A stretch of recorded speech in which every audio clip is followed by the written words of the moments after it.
नमस्कार दोस्तों, स्वागत है आप लोगों का हमारे आचार्य जागेंद्र मिश्रा चैनल में। 22 जुलाई से 19 अगस्त सावन का पवित्र महीना, भूल कर भी ना करें ये काम।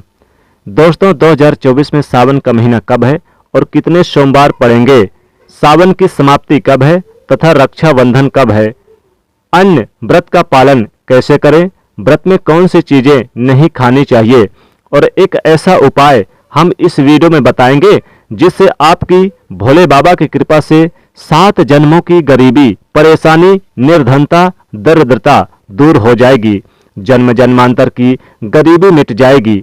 जानिए सब कुछ इस वीडियो में। सबसे पहले तो सुंदर सी इस वीडियो को लाइक करके कमेंट में लिख दें, हर हर महादेव, ओम नमः शिवाय, जय शिव शंभो भोले, काशी विश्वनाथ गंगे। दोस्तों सावन का महीना शिव भक्तों के लिए प्यार की सौगात लेकर आता है। यही वो एक खूबसूरत और पवित्र महीना है जिसे हम प्यार का महीना भी कहते हैं। पक्षियों की चहचहाहट मधुर संगीत में बदल जाती है। वर्षा ऋतुओं का आगमन बड़ी तेजी से होता है। प्रकृति जलमग्न हो जाती है और खूबसूरत चांद की तरह जगमगाने लगती है। खूबसूरत शब्दों में आपस में बातें करती है। साथ ही साथ शिव भक्त बड़े जोरों शोरों के साथ सावन के इस पवित्र महीने का बड़ी बेसब्री से इंतजार करते हैं। सावन में भगवान शिव भोलेनाथ धरती पर आकर अपने हर भक्त के घर में वास करते हैं और उनकी पीड़ा को दूर करते हैं और उनकी सच्ची भक्ति से धन धान करते हैं।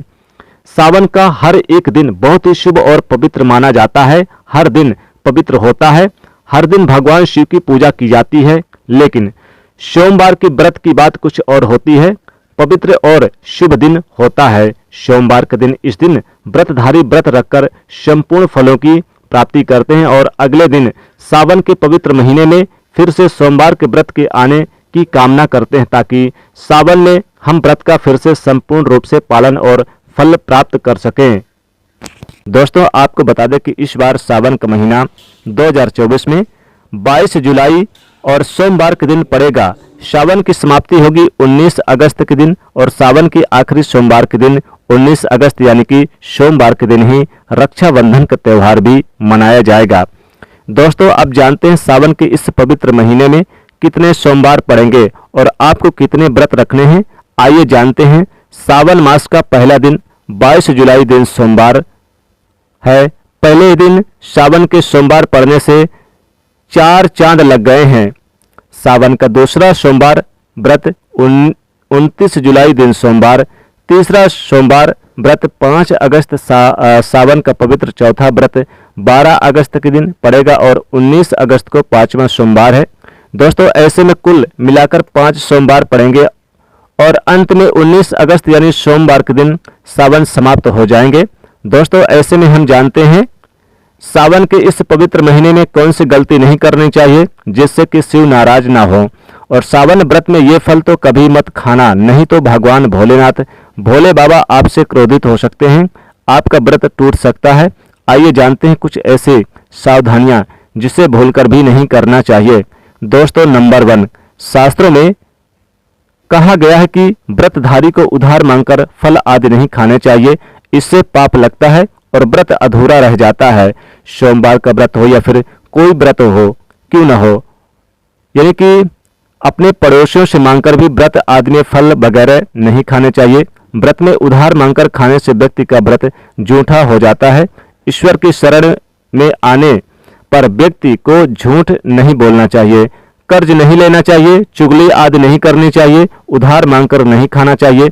अगर आपको कोई अपनी मर्जी से खाने के लिए व्रत में कुछ देता है तो आप उसे खा सकते हैं, लेकिन व्रत में कम से कम उधार मांगकर फल आदि नहीं खाना चाहिए, इससे पाप लगता है और व्यक्ति की पवित्रता भंग हो जाती है। दोस्तों नंबर 2, सोमवार का व्रत हो या फिर सावन का व्रत, आपको नाशपाती नहीं खाना चाहिए। दरअसल इस फल का नाम नाश यानी कि नाश करने वाला होता है, इसलिए इस फल को व्रत में नहीं खाना चाहिए। व्रत आदि को छोड़कर किसी और दिन आप कभी भी खा सकते हैं, लेकिन अगर जिस दिन आप व्रत हो उस दिन नाशपाती का सेवन नहीं करना चाहिए। व्रत आदि को छोड़कर किसी और दिन आप इसे खा सकते, लेकिन अगर जिस दिन आप व्रत हो उस दिन नाशपाती का सेवन बिल्कुल ना करें। इस चीज़ का विशेष ध्यान रखें, क्योंकि इसका नाम ही नाशपाती है। नाशपाती चढ़ाना भी नहीं चाहिए और खाना भी नहीं चाहिए। नंबर 3, कुत्तू का आटा यानी जो सिंघाड़े का आटा होता है, इसे खाने से भी आपको बचना चाहिए, व्रत टूट जाता है। क्योंकि कुट्टू का आटा पुराना आपके घर में जब रहता है तो इसमें कीड़े पड़ जाते हैं, छोटे छोटे कीड़े जो हमें दिखाई नहीं देते हैं, और इसे जब आप बनाकर खाते हैं तो ये एक मांस खाने के बराबर होता है और इससे हमारा व्रत भंग हो जाता है, यानी व्रत टूट जाता है और महादेव हो जाते हैं क्रोधित। तो आप नया आटा ही लेकर आएं, नया आटा पिसवाकर, यानी कि एकदम तरोताजा आटा ही पिसवाकर खाएं, क्योंकि पुराने आटे में कीड़े मकोड़े रहते हैं, तो ये एक मांस खाने के बराबर माना गया है। तो आप भूल कर भी कुट्टू का आटा को देखकर ही आप इसकी यानी जो भी आप इसकी रोटी वगैरह बनाकर खाते हैं तभी खाएं, अन्यथा इसे ना खाएं। दोस्तों, सावन का महीना बड़ा ही पवित्र महीना माना गया है, इसलिए ये 5 चीजें भगवान के पास कभी ना रखें। दोस्तों, नंबर 1, जहां रखा हो शिवलिंग का महादेव की प्रतिमा, तो वहां पर भूलकर भी चप्पल जूते लेकर नहीं जाना चाहिए। जरा सोचिए, जब आपके कमरे में कोई चप्पल लेकर प्रवेश करता है तो आपको कितना क्रोध आता है, आपको कितना बुरा लगता है, तो महादेव को कितना बुरा नहीं लगता होगा। वैसे भी मंदिरों के बाहर ही चप्पल उतार कर आपको प्रवेश करना चाहिए। भूल कर भी आप वहां पर चप्पल जूते प्रवेश करके ना जाएं, क्योंकि एक तो गंदगी करेंगे, दूसरा महादेव को क्रोधित करेंगे। सोचिए आपको कितना बुरा लगता है तो महादेव कितना क्रोधित हो जाएंगे।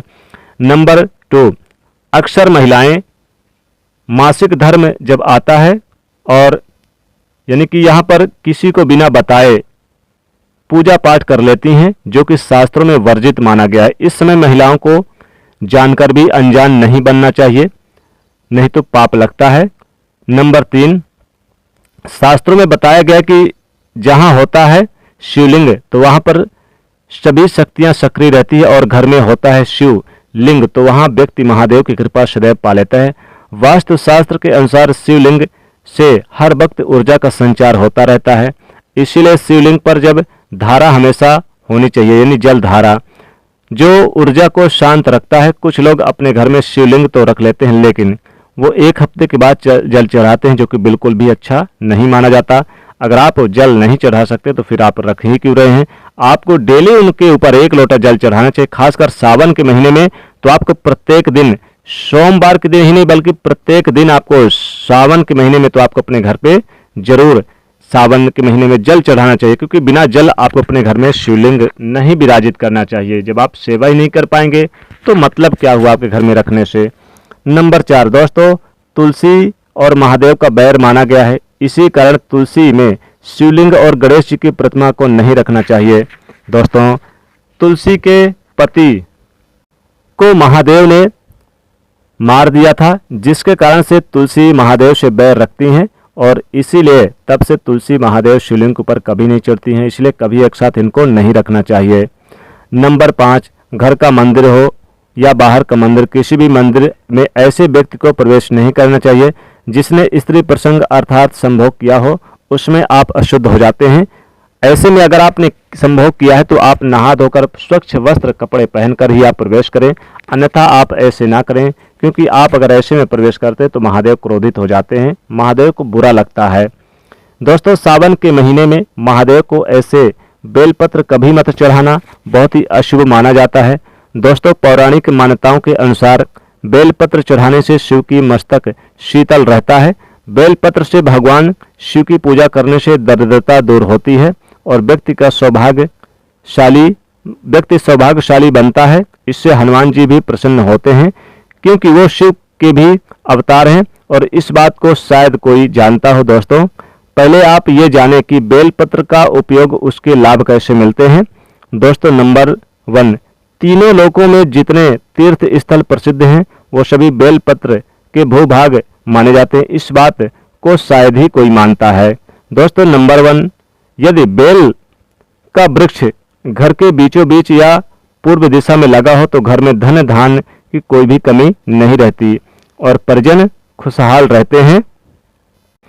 नंबर 3, जो व्यक्ति बेल के वृक्ष को भूभाग की गंध पुष्प आदि से पूजन अर्चन करता है, उसे मृत्यु के पश्चात शिवलिंग की प्राप्ति होती है। दोस्तों आप जानते हैं बेलपत्र से जुड़ी कुछ खास बातें। चतुर्थी, अष्टमी, नवमी, चतुर्दशी और अमावस्या तिथि को, संक्रांति के समय और सोमवार को बेलपत्र नहीं तोड़ना चाहिए। पूजा से एक दिन पूर्व बेल पत्र को आप यानी कि रख सकते हैं तोड़कर। दोस्तों आपको बता दें कि बेलपत्र कभी अशुद्ध नहीं होता। यदि आपको पूजा के लिए नया बेलपत्र नहीं मिल रहा है तो आप किसी दूसरे के चढ़ाए हुए बेलपत्र को स्वच्छ जल से धोकर भगवान शिव को अर्पित कर सकते हैं।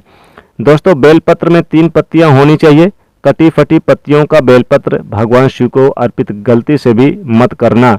कटी फटी पत्तियों को अर्पित करने से शिव का अपमान माना जाता है। और बेलपत्र का भी इसलिए बेलपत्र की पत्तियां एकदम साफ होनी चाहिए। दोस्तों सावन के इस पवित्र महीने में अगर जिस व्यक्ति को 5 संकेत मिल जाए तो इससे ये पता चलता है कि महादेव आपकी भक्ति से बहुत ही प्रसन्न है और आपको धनी होने से कोई भी नहीं रोक सकता। तो चलिए जानते हैं दोस्तों। नंबर 1, बैल का दरवाजे पर आना, यानी नंदी महाराज का आपके घर पर आना। भगवान भोलेनाथ के वाहन है नंदी महाराज। नंदी को भगवान शिव का द्वारपाल भी कहा गया है। नंदी महाराज को बुद्धि और ज्ञान का प्रतीक माना गया है। शिव के मंदिर के बाहर हमेशा नंदी महाराज विराजित रहते हैं। लेकिन अगर सावन के इस पवित्र महीने में अचानक से नंदी महाराज आपके दरवाजे पर आ जाएं और घर की चौखट को सींग मारने लग जाए तो आपको समझ लेना चाहिए कि भगवान शिव आपके घर में आने वाले हैं, जो कि ये एक उनके आने का संकेत है।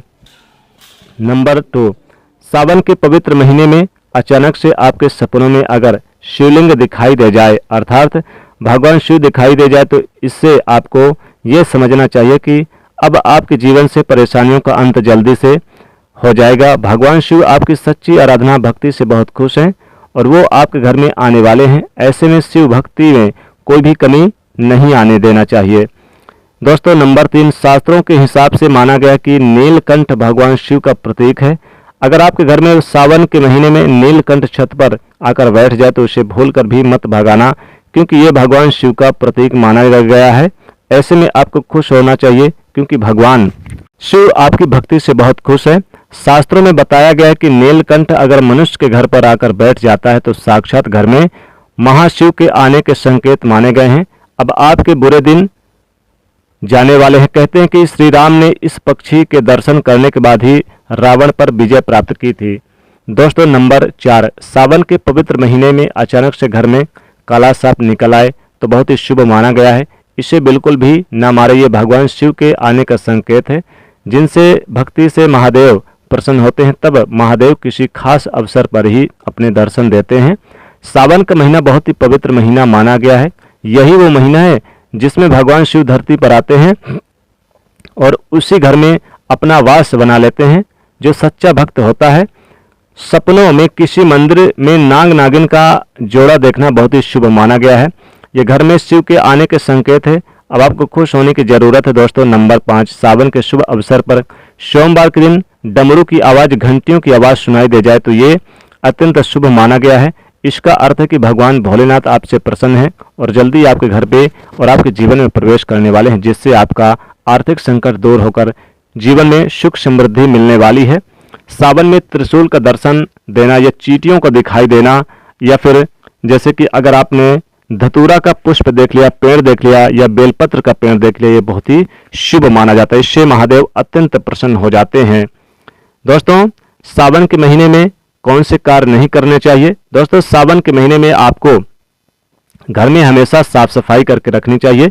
मांस मदिरा का सेवन नहीं करना चाहिए और साथ ही साथ आपको घर में अगर आपने व्रत रखा है तो आप जैसे कि कोई भी लहसुन प्याज से बनी चीज़ों का भी सेवन ना करें। स्वच्छता का आप विशेष ध्यान दें। हर एक दिन आप नहा धोकर 1 लोटा जल जरूर शिवलिंग पर अर्पित करें। महादेव को 1 लोटा जल अर्पित करने से महादेव बहुत ही प्रसन्न होते हैं।